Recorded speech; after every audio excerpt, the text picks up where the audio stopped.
విద్యావంతులు యువత రాజకీయాల్లోకి రావాలని మరియు సమస్యలపై అవగాహన ఉన్న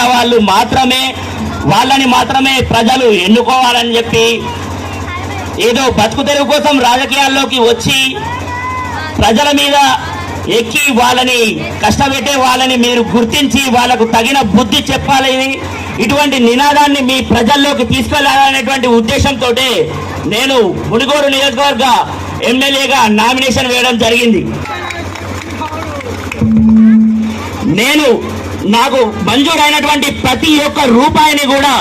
RTI right to information act ప్రకారం సమాచార హక్కు చట్ట ప్రకారము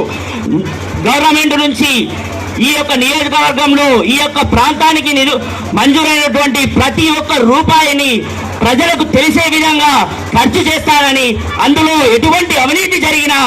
నా యొక్క ఆస్తులు జప్తు చేసి ఈ ప్రజానికం సంక్షేమం కోసం ఉపయోగించాలని చెప్పి నేను పత్రికా ప్రకటన కూడా ఇవ్వడం జరిగింది. మీరు ఆన్ రికార్డ్ పేపర్లో ఉంటుంది, చూసుకోవచ్చు.